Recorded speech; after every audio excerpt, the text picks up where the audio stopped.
right.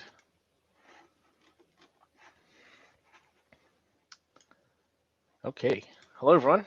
Welcome to the November Eastern Canada CNCF Meetup. Got a jam-packed session today. We've got some great talks, but we'll kick things off.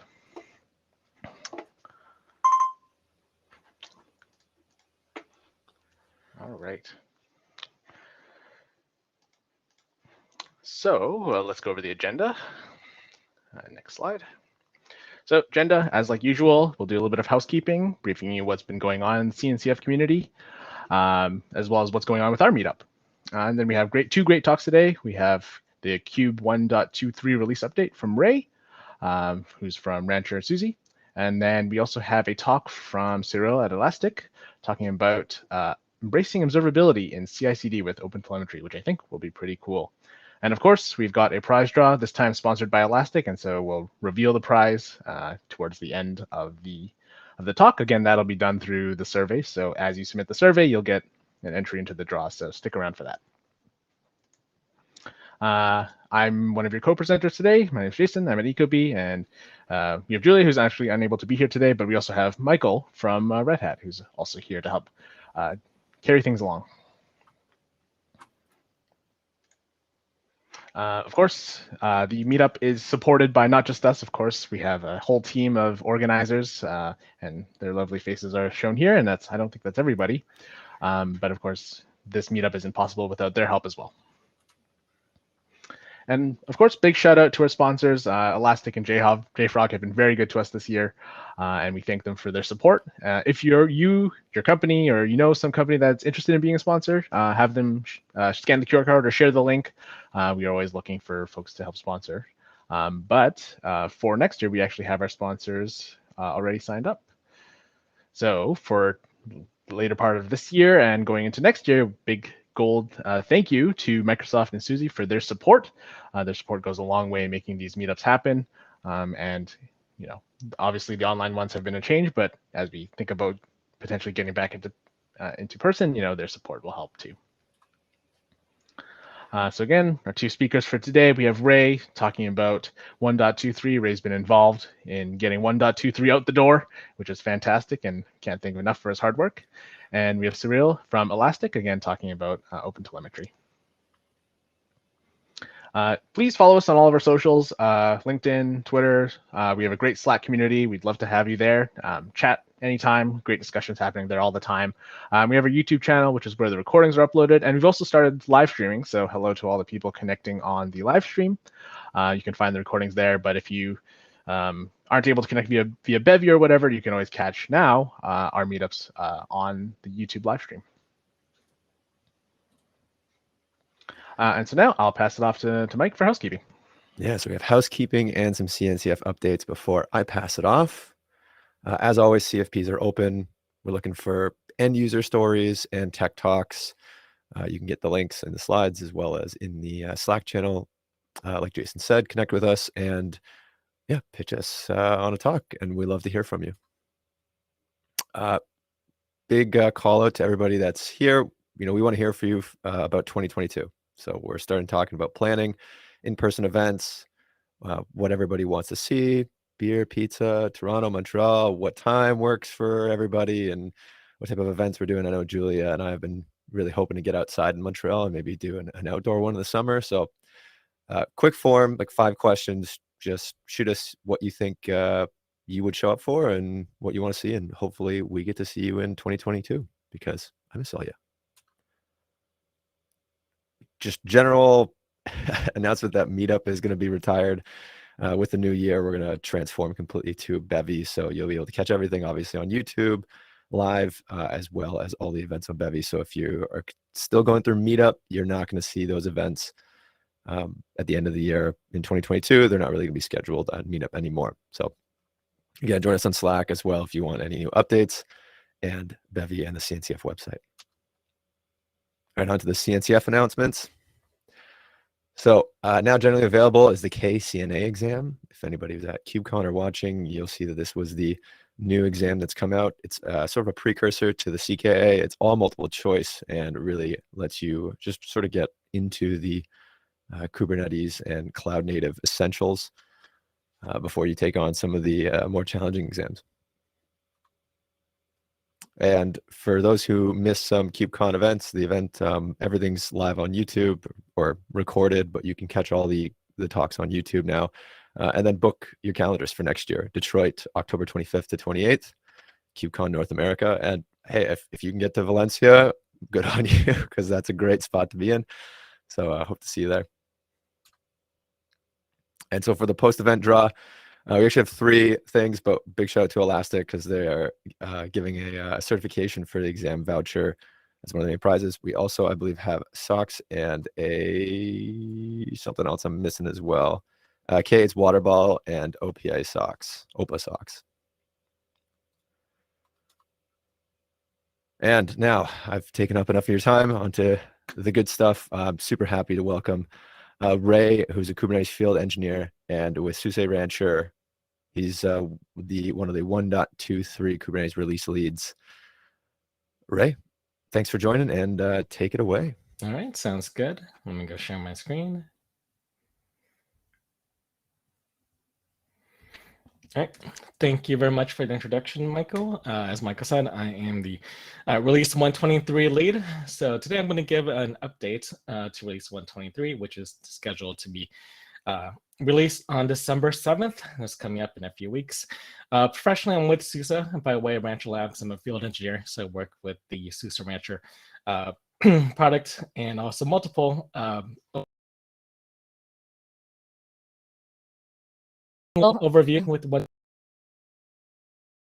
So it's a 16-week release cycle. Code freeze was just last week on November 16th. And like I mentioned, we are targeting December 7th to cut the release. Today is actually the first. Today we're actually cutting the first release candidate, so that's going to be out later today. What's new in 123 is we have a new deadline for the production readiness review. The production readiness review is nothing new. It's been part of the Kubernetes release cycle since 117, and it's been a requirement since 121. What it is ensures it's a review process to ensure that the enhancements or features that they're observable, scalable, supportable, and that they are ready for production, and they can be rolled back or disabled as well. So in 123, we did employ a deadline to have that production readiness review done and approved. So starting actually last year, 2020, with the global pandemic, we actually had 3 releases per year because 119 was postponed. We made it official this year. So now the Kubernetes release cadence is now 3 releases per year. We started off in 122. And there's a blog post about it if you want to learn a little bit more. But today, I'm going to give you some highlights, and that's upcoming in 123. I do want to tell everyone that it's not official until release day. So this is the current status of 123. We're currently tracking 46 enhancements or features. That's going to be part of the 123 release. 11 are graduating to GA or stable. I'm going to review most of these stable ones today. 16 are graduating to beta, and 19 are new alpha features. So starting off with some of the few major themes of the release, and some of my kind of like my favorites. So this is my personal opinion. So one of the new stable, we're graduating to stable, is dual stack IPv4, IPv6 networking. Dual stack's been has been supported, was introduced as alpha in 115. Some history on dual stack. Prior to from 115 to 119, you actually had to have 2 services, 1 service per IP family. So you had to have a service for IPv4, a service for IPv6. In 120 was refactored so that the service API was refactored to support dual stacks. You don't need 2 services. Since in 121, in 121, it was in beta, so it was so the clusters weren't able to be dual stack or to support dual stack by default.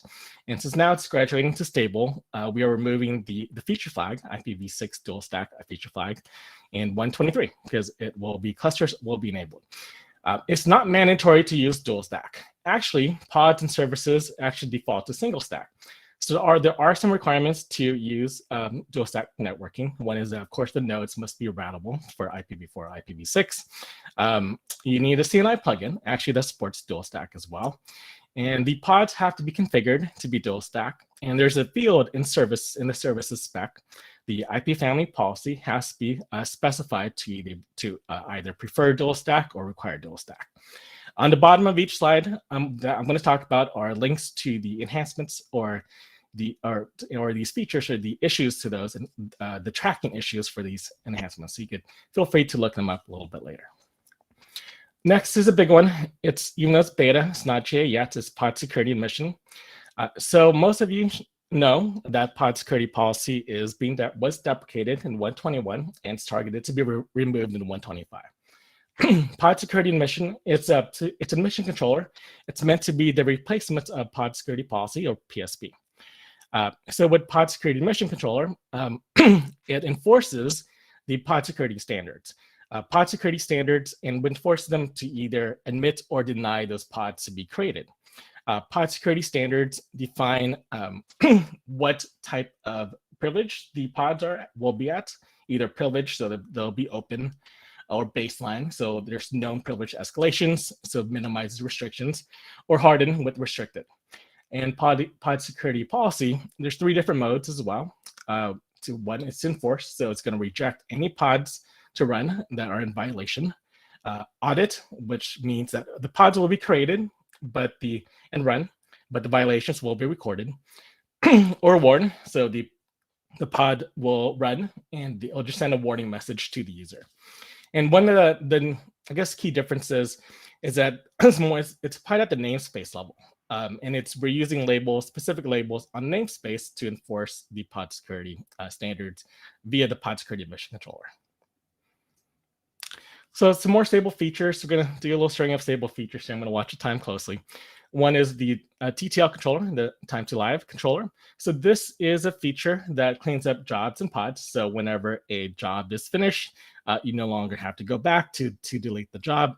So with this controller, there's a field, the TTL seconds after finish field that you set for a job.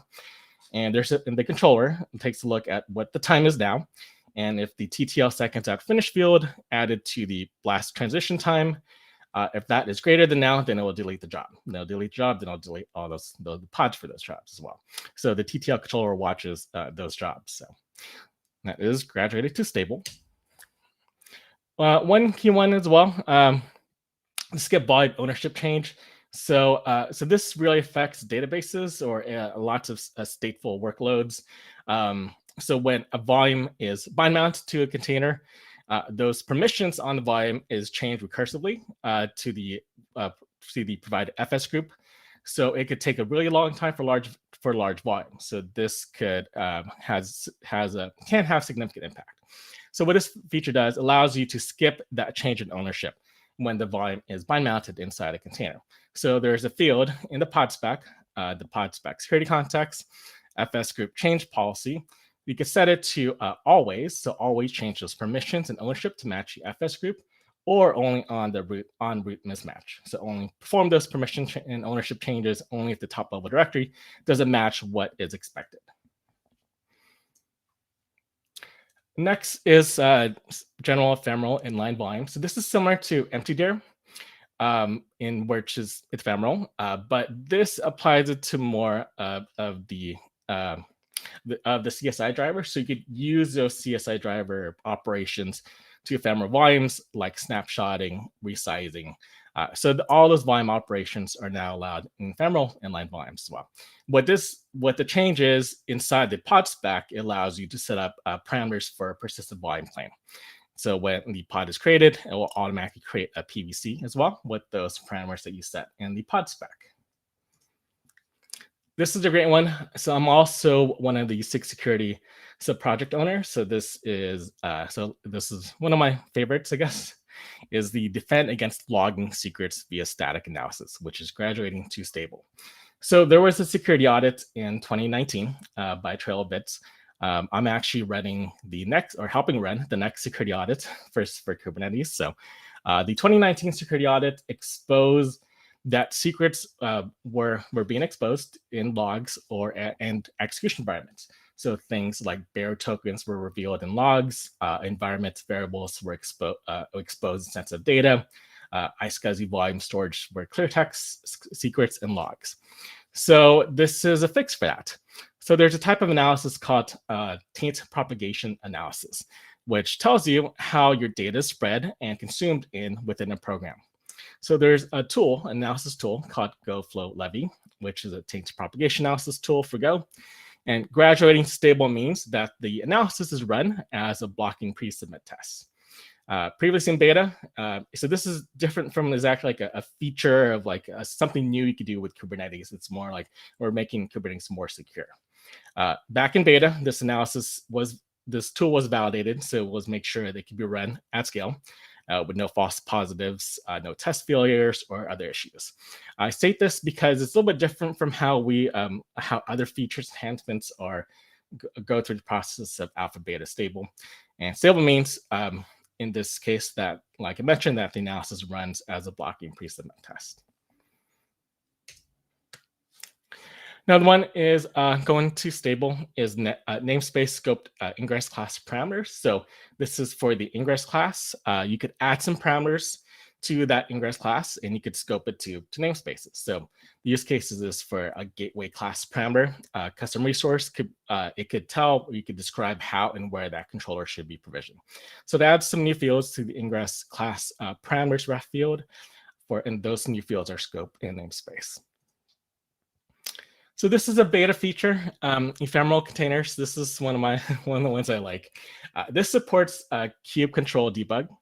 So this launches an ephemeral container in a running pod, and it shares some of those pod's namespaces to help you observe and debug any containers in that pod.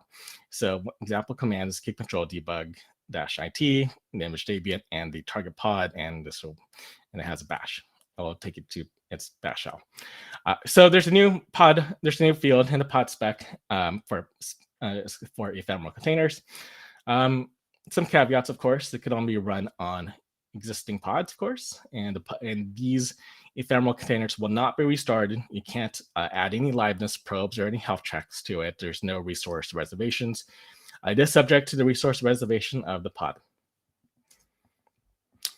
Another great one in beta is Topology Aware Hints. So this allows simple topology aware routing by the endpoint slice controller. So you can provide those topology aware hints, meaning that if some clusters, they're multi-zonal and you want to avoid network traffic from going from one zone to another. So without this, your network traffic can be randomly routed to any endpoints of a service that could be in any other zone. So this enhancement helps keeps that traffic stay in the same zone.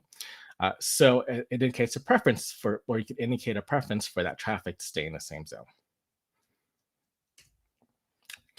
Some other new features from the SIG storage group is that there's an ongoing effort to migrate in-tree storage plugins to CSI drivers. So there's some of the new ones that were added either in alpha or beta were Ceph, RBD, Portworx file, AWS EBS, Azure Disk, GC PD. So the summary is just to use CSI drivers instead of in-tree and storage plugins. So that's been an ongoing effort. This is a great one in alpha. So this is in news. It's behind a feature gate. Is if those of you have used StatefulSets, or you know that if you remove the StatefulSets, the PVCs are still there. So this allows for auto delete of those PVCs created by those StatefulSets. So when you remove the StatefulSets, those PVCs will be gone as well. So I want to spend a little more time on a few minutes on the release team itself. We are part of SIG release, SIG being a special interest group of Kubernetes. And we are a team, I think there's about 41 total for 123. We manage the day-to-day work to have a successful release. So there's 7 roles, me being the release lead, enhancements, CI signal, bug triage, docs to manage the new updated documentation for any enhancements, release notes, and communications. Each of these teams, each of these roles has shadows. Currently, there's 4 and some have 5 shadows per role. And a shadow is an apprenticeship to learn more about the role and to it's a good curated step into how to contribute to Kubernetes release. So every single cycle, we do release an application for shadows to join the release team. So there will be an upcoming one for 124. That's probably going to be in December or maybe early January. It's probably going to be December. The application is going to be released. So invite anyone who wants to contribute to Kubernetes or to the releases of Kubernetes to apply and join the release team. There's also an emeritus advisor as well. The emeritus advisor is a usually former release lead, who's there just to advise in release process. So, the other thing I want to go about is just high level of the release process itself. Like I mentioned, we started in August, and we typically start with a call for enhancements, where we ask the Kubernetes SIGs to opt in any enhancements that they want to target for 123. So the chairs of these special interest groups opt in their enhancements for 123. Then we start in there's a bit of a process throughout the release. Like we have several freezes, like enhancements freeze. That means like no other enhancements can go into the release, or code freeze, of course, and no code related PRs to Kubernetes/Kubernetes repo are allowed to merge into the master branch. So part of the release team is that we help guide through the process of all these enhancements through the release as well, up to curating enhancements targeting 123, up to figuring out if there's any bugs that are going to be triaged for 123 as well, and if any of these enhancements need new or updated documentation for the release, to curating feature blocks that are associated with the release. So that's the release team. Just to summarize the release team itself. Each release team, each role, the number of hours required for each role kind of depends on the role itself and also the time of the cycle. Like the docs team usually is more the tail end of the release heavy, while enhancements team could be more of the beginning of the release heavy and gets very light towards the tail end. And some that are more consistent, like the CI signal team and bug triage could be a little more consistent. Same for a little bit of the release notes as well. And the comms team, since they manage feature blocks, is more of the tail of the end of the release cycle heavy. So, all right, and that's it for me. So that's to take a look at the questions, see if there's any questions on that. All right, I don't see any questions, so yeah, give it back to you. Put your questions in, everyone, if you have any questions for Ray. But that was a great primer for 1.23. I haven't even looked at any of the upcoming, so that was wonderful, Ray. That was a quick way to get up to speed for sure.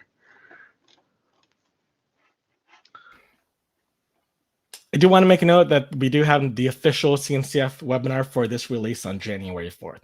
So on January 4th, we will actually detail all of those enhancements that are part of the 123. Cool. So add that to your calendars, folks. January 4th, was it? Yes, January 4th. Awesome. Maybe one question. What got you into yourself? Like what motivated you to help start joining, the release team and things like that? Oh, so it was KubeCon 2019 in San Diego. I met Taylor Dolezal. I keep butchering his last name, and he introduced me and invited me to start contributing to the release team. He was the 119 lead, into the SIG docs as well. So I'm also a docs now. I am a docs approver reviewer for the documentation. Cool. So hopefully, at the very least, we can get someone from our community to help join, the wonderful thing that is the community's release team. Sebastian, you have a question for your position in the release. What is the real global percentage of day work for the release? I guess, in terms of how much of the time spent, right? Yeah. So they say, so in each of our handbooks, it's open to GitHub. You could actually the hours that we estimate. We estimate for each role. They say for this time of the release, they say it's about 20 hours a week for me. In the beginning of the release, it might be a few hours a week for the release, then middle, and gradually increases. Like the first third-party release might be 4 hours a week, or then now it's going to be 20 hours a week or so. So Right. So actually, where can we find that handbook? If you want to yeah, more. it's under if you go to GitHub, it's Kubernetes/sig release, and there's /release-team, and under that repo, it's going to be under handbooks. Awesome. Yeah, I'm always so curious to see how it happens, so I'll probably check that out after. All right. Let's see. Do we have any other questions? One from Eric. Did I miss anything about CRDs? Do we have anything in regards to those? So those came about in 122. So there were some beta APIs for CRDs that were removed. 122 removed a lot of APIs. So removed some beta Ingress APIs as well, and some beta CRD APIs. Cool. All right. If you have questions, Ray, I guess are you going to stick around for a little bit? So yeah, I'll if stick you around. See any more questions? Okay. Yeah. So if you still have questions for Ray, submit them. Ray will keep an eye on the Q&A in the chat.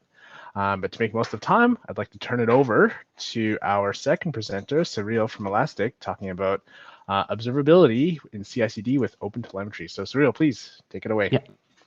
Thank you very much. Can you see my screen properly? Yeah, looks good. Yeah. Okay. So thank you very much for inviting me. I will start introducing myself. So my name is Cyrille Leclerc, and I am a product manager at Elastic. I used to work at CloudBees on Jenkins on doing product things on continuous integration, continuous delivery tools like Jenkins. And I am an open source contributor at night, even if I am a product manager. Code, and I do at the moment the Jenkins OpenTelemetry plugin and also the Maven OpenTelemetry extension. The agenda for our presentation today. First, I will present you why we think that it's very valuable to introduce observability in CI/CD workflows. We will go through a short demo to see what it looks like. Then I will present you OpenTelemetry, which is a solution we picked to implement observability in CI/CD.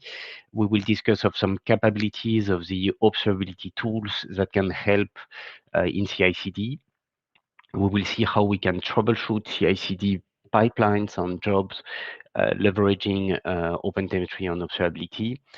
We will go back on some demos to illustrate how powerful OpenTelemetry and distributed tracing are to solve CI/CD problems.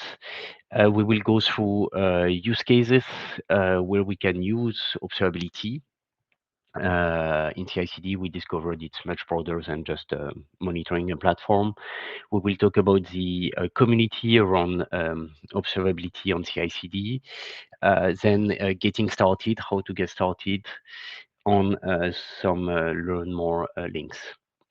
So why observability for CI/CD?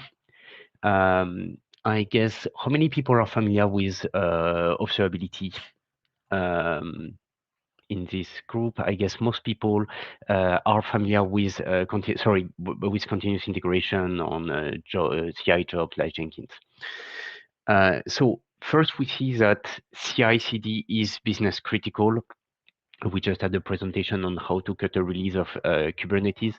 We need to be able to continuously build our software. So it's more and more business critical.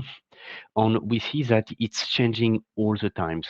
In your CI pipelines, you always have new teams who have new projects, who want to add new extensions, maybe security concern, and so on. And so if we look at it, the CI/CD process can involve, of course, getting your source code, then getting your artifacts. You have to find a right host to run your CI process. You may pull some Docker images. You will produce some Docker images. You will go through security scanners. You will orchestrate deployments with something like Terraform, Ansible. So it gets more and more complicated all the time. It changes all the time. Another important aspect of CI/CD is that it requires high on dynamic scalability during the day when every engineer contributes, you need a lot of build capacities. At night, you want to shrink this because you don't want to waste your money, so it's hard. With all these challenges, it's pretty hard to keep up and running. It can fail a lot on Jenkins. For this is not known to have stability issues, for example. On here, what was interesting when we looked at this is that we saw a tension that is well known in the DevOps world between the people in charge of running the platform who are interested in stability and don't want changes, and on the other side, the applications teams who want changes, who want innovation.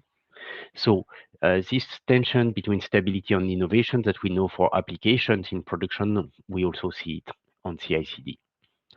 Some other interesting characteristics of CI/CD is that it combines many tools of many ecosystems. And here we are together in a CNCF event, an open source event. And it's interesting to see how in CI/CD processes, many open source tools are used. So when we look at this also, it's what we in observability we call the world of unknown unknowns. It's not the question of if it will break one day, it's you are sure that your CI/CD platform will break sooner or later because it integrates so many things together. It changes all the time, so it will break, and you will have to be prepared for this platform to break and to troubleshoot it to repair it soon. So based on this, when we looked at this with some colleagues, some other people, we thought the solution to deliver observability on CI/CD, first it should be based on open standard on open source communities because we have to connect so many communities and ecosystems together. The build tool communities, the security communities, the deployment Kubernetes community like Kubernetes, function as a service, deployment tools on Ansible, Terraform we have seen. So something open source to connect people together. Then we've seen that distributed traces, which are popular in application observability, are very convenient to model CI/CD pipelines. We've seen that we also need metrics on dashboards because we do mean time to failure dashboards. We also have dashboards to control the health of your CI platforms, to alert on it. And last, another signal that is very useful in CI/CD is to capture logs.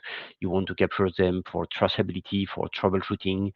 On typically, if you think about the supply chain attacks in software delivery, it's a place where it's important to have traceability. So looking at all these characteristics of the problem, we felt that OpenTelemetry, which is a CNCF project, was a very good fit with this need to introduce observability in CI/CD.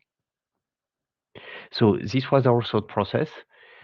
And now I will do a demo of what it looks like. I guess that most of you are familiar with Jenkins as a CI tool. On here, I will illustrate my demos today with Jenkins as a CI platform, but we know that other platforms like Concur CI also integrate OpenTelemetry. And I have a sample application, which is a Java application built with Maven. On here, I will simply on my CI process, build the application, then simulate some integration test and simulate the deployment. So when I run it on Jenkins, I have my 3 phases where I build, I test, and I deploy. And now, if I look at the execution of this pipeline, I can very easily visualize it as a CI, as a distributed trace, and it will work very well. The good thing with OpenTelemetry, which is an open standard, is that it integrates with many vendors on many other open source projects. One of the very popular projects to visualize distributed traces is Jaeger, which is also a CNCF project. And here you will see that my build that was here to build a Java Maven application, I can visualize it using distributed traces through Jaeger, for example. On here, we'll see all the important phases of my CI process. So the first one will be to allocate a build agent to be able to build. And if you have been a CI administrator or work on Jenkins, and you know that this can go wrong. So here I have the allocation of the build agent. Then you will see the Git checkout, GitHub checkout. Then I will run my Maven build. So it's a shell command that will invoke a Maven verify. On here, I have also instrumented all my Maven job, and you will see all the important phases of Maven job, like the compilation phase, compilation of tests, the execution of the Surefire test, JUnit test, creation of the jar file, on the repackaging as Spring Boot. So here I got all the visibility on my CI process thanks to observability on OpenTelemetry. Another good thing with OpenTelemetry being a standard that is becoming a de facto standard adopted by a lot of people. Sorry, you see my screen or is it frozen? Yeah, you see my screen. Is that I can visualize with another observability backend. On here, I will demonstrate with Elastic Observability as I work for Elastic. On it will be a slightly different visualization of the distributed trace, but it's of my CI pipeline, but it is very similar. It's on my local box, so it's a bit slow. Please be patient. So it's taking too much time. I will continue with the slide. So here I have demoed you how we have been able to instrument CI processes with the orchestration of the CI platform and also inside the build tool like Maven to get visibility on my CI build, my deployment as well. So as we have seen what we can achieve, what kind of visibility on insight we can get with observability in CI. Now, I will do a quick presentation of what is OpenTelemetry for people who may not be familiar with this. First thing, OpenTelemetry is a CNCF project. Some important characteristic of OpenTelemetry is that it is standardizing observability on monitoring. Observability does not replace monitoring, so your graphs, your alerts, which is monitoring, is still there. On the way OpenTelemetry is standardizing observability is that it's creating semantic convention, a common vocabulary to be able to join together traces, logs, and metrics, standardizing what is a host name so that I can collect my log message with my distributed trace with my metric, for example. In addition to this common vocabulary, this common schema, OpenTelemetry has standardized APIs on protocols that are used in my data collectors. In addition to these APIs that we already had standardized in the past with OpenTracing, for example, OpenTelemetry is also providing implementation like of the data collection layer, SDKs, agents, APM agents on collectors of traces and metrics. So this is what OpenTelemetry produce.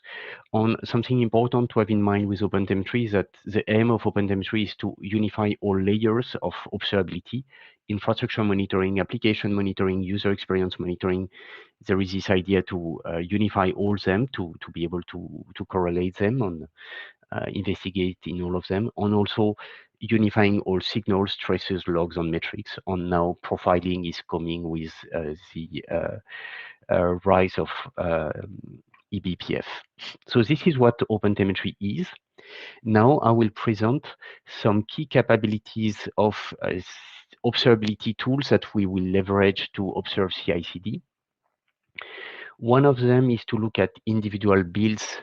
On some time when investigating on problems, I want to understand if it's just one build was a problem or if it's all these pipelines who is failing, or maybe all my platform who is failing because maybe it's a GitHub outage, maybe it's the allocation of new build agent that has a failure, so everybody is impacting. So here, the ability to zoom in and zoom out on my problems. To slice and dice in any dimension, this is the same idea. When I look at a problem, I can look how it is impacting this specific job or looking across many pipelines. I also want to use automated anomaly detections, which are capabilities that are common in observability on APM tools. I want to be able to leverage monitoring to have dashboards on alerting as well. So this is what I'm going to use of traditional application monitoring on observability products to get better insights in my CI/CD platform.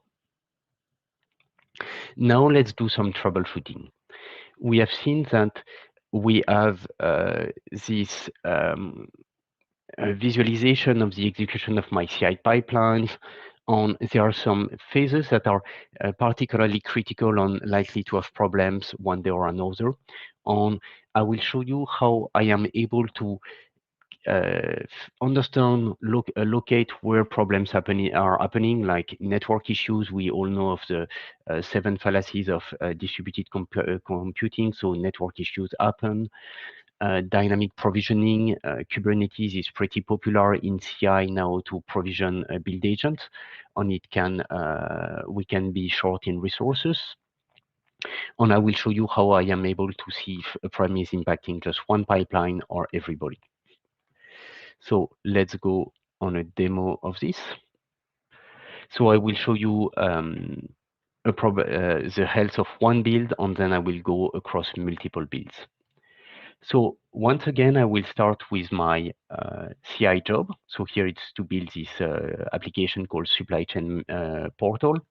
On this CI platform, I have multiple teams building their application. You can imagine the supply chain team building its portal.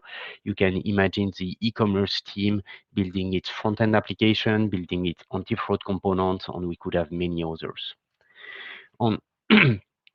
When I investigate on the health of my system, so typically I will look at a problem on the behavior of one pipeline. On here, as we said, I can look at the allocation of Linux agents. And something I forgot to mention is that with distributed tracing, what we do to be able to afterward troubleshoot problems, I will capture in my instrumentation a lot of attributes that give me details on the execution of my process. So if we look at the allocation of a build agent in Jenkins, and it could be similar with GitLab, with other build tools, I will be sure to capture what kind of build agent I have allocated. So here in Jenkins, it's a label called Linux. And I can collect additional information like what was the Jenkins plugin that was used to do this provisioning, what was the version of this plugin as well. I will capture to be able to detect regressions. And as I have, I will show you now how I am able to look at different dimensions and look at many pipelines at once. So when I go in my search UI, I am able to search across all my jobs to find all my pipeline executions and to search for commonalities between them. So here, as you can see, I have searched for all the traces. So here, each pipeline execution pipeline is an operation in the vocabulary of Jaeger, and you can see the execution of my different Jenkins pipeline. Supply chain portal, I am building the master branch. Here it's the anti-fraud component, the front-end e-commerce front-end component on all these. And I am able to do queries across all these jobs. So if I want to look at the behavior of the allocation of the Linux build agents across all my different jobs to see if the allocation that is low is specific to this supply chain portal pipeline needs, or if it's global to everybody, I can easily query across all the pipeline executions which are traces for some specific what we call tags. And so here the name of the tag was Jenkins pipeline step agent label, and I can search on this spatial allocation of Linux agent, and I can see that many different teams with different pipelines are using Linux agents. Here you can see supply chain portal master on e-commerce anti-fraud, e-commerce front-end. And so here I can quickly verify the health for different teams of this agent allocation. So here it took 100 milliseconds. And if I come back, I could verify the same on a very different job. On here it took 160 milliseconds. So here we have seen how easy it is using distributed traces to start analyzing the pipeline of one pipeline execution that maybe I've been asked to look at to understand if there are problems, and to verify later if other teams are impacted, to understand if it's a transversal problems impacting many people or just one person. I will illustrate with another examples to slice and dice, and this will be the GitHub allocation. So Git checkout, you can see here, I have a special icon telling me that I am invoking an external system. And I will also be able to query some tags to see how other teams who are also querying GitHub have a good or bad response time. And so here I can take this attribute net peer name with github.com. So the name of the attributes requires a bit of learning, but it's not very difficult. These attribute names are standardized thanks to the semantic conventions of OpenTelemetry. So very quickly, you are able to understand what you are looking at. And so here I have also selected a bunch of pipeline executions that access GitHub repositories and see how long it takes for them to query the system.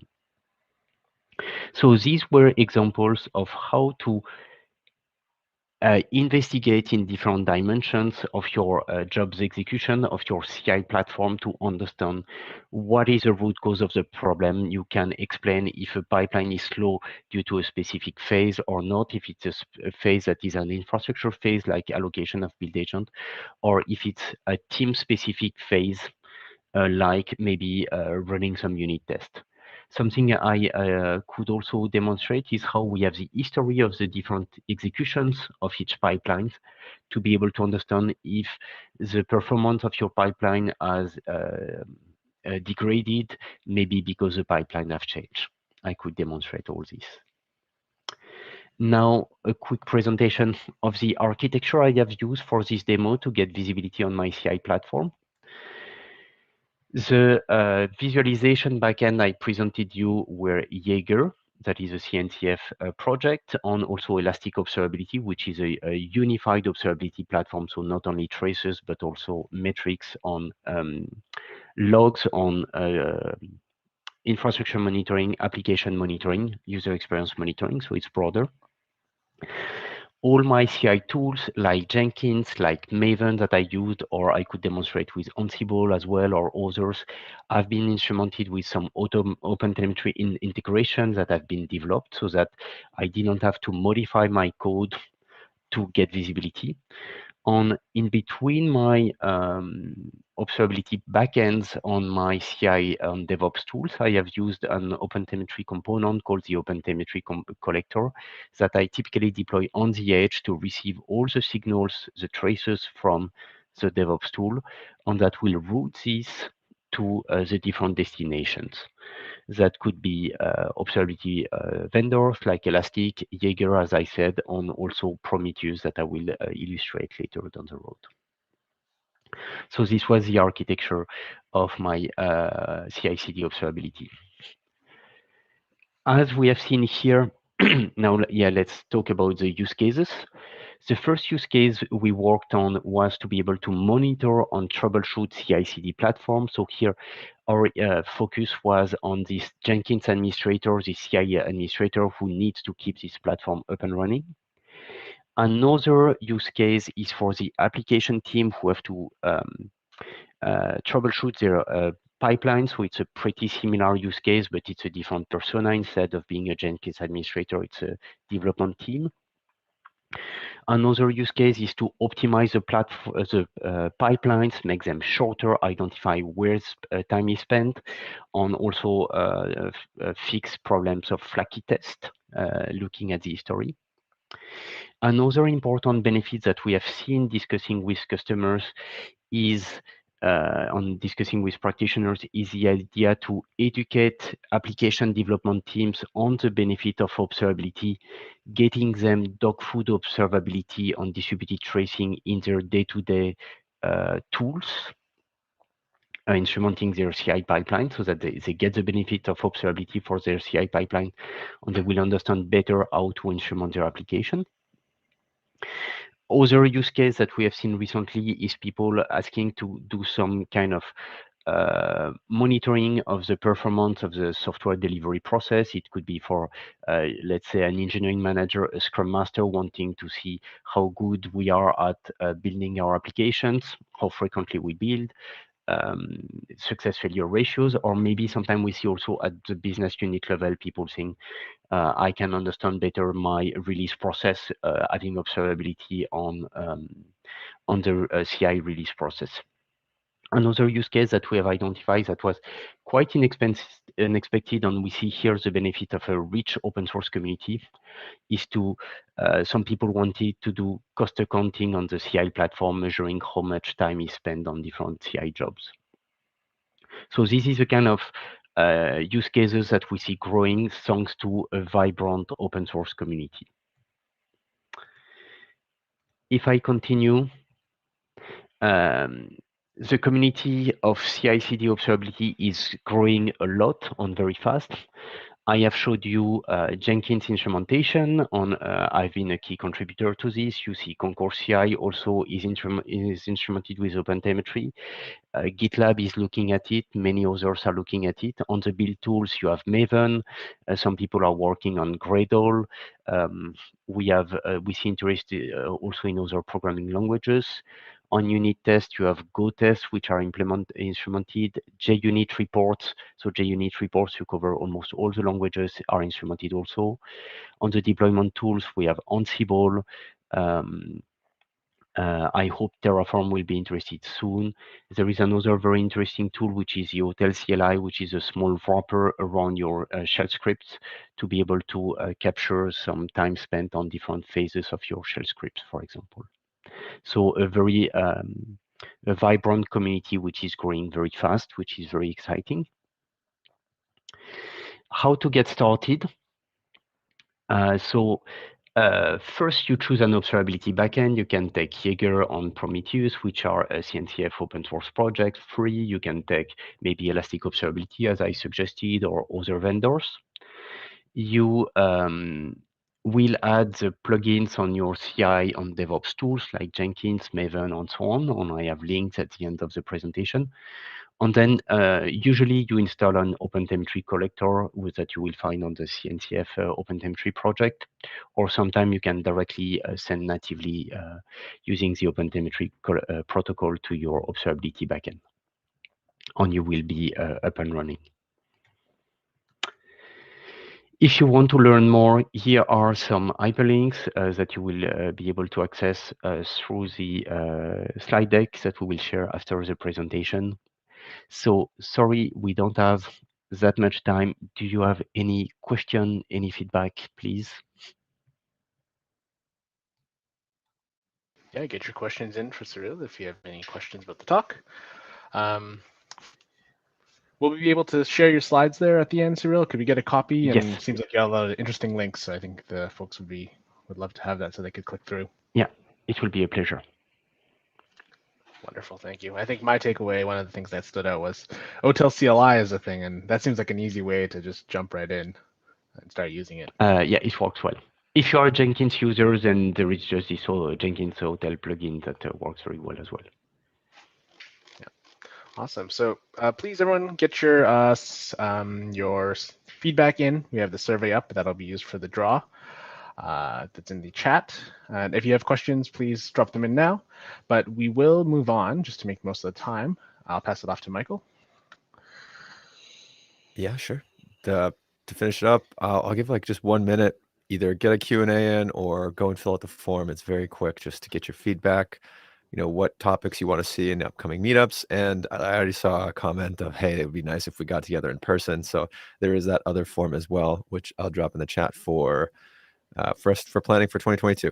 So any other questions? Anything any attendees want to see? Feel free to drop in the comment section or join us on Slack. And there it is, Kate's canada.slack.com. You can always ping us and start a conversation there. Questions for Ray, questions for Cyrille before I get to spinning the wheel.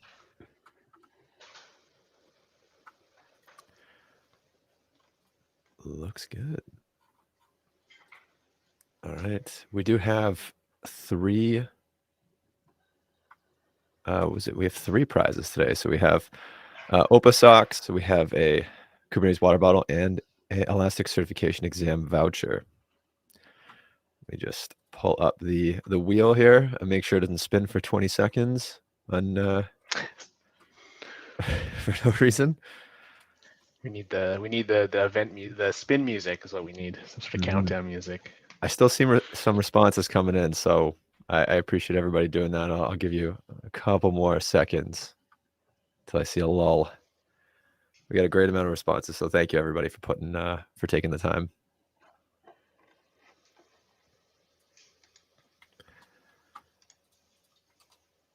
All right. And I'm going to set it up so you can't win Slide twice. deck. No, I will share it offline with Julia, I think.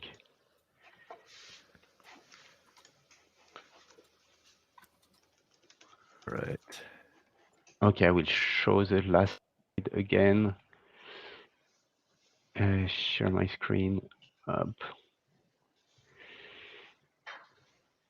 Sorry. Yeah, no worries.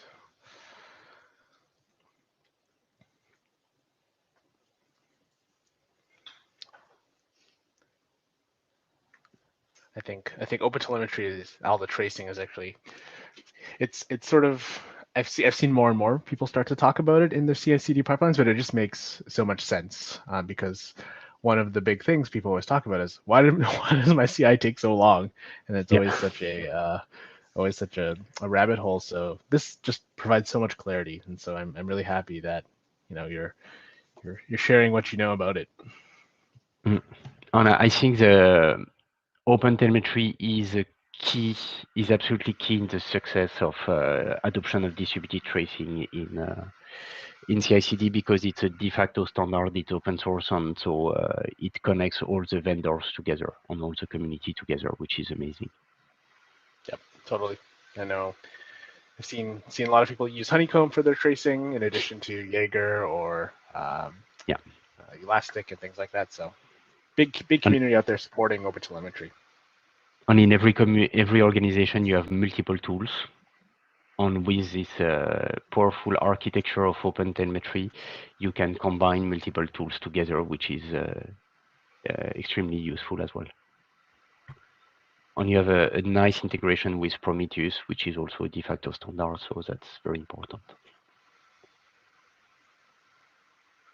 Awesome. Cyrille, you mind if I do the wheel spin? Yeah. If you can unshare real quick. Please, thank you. Sorry.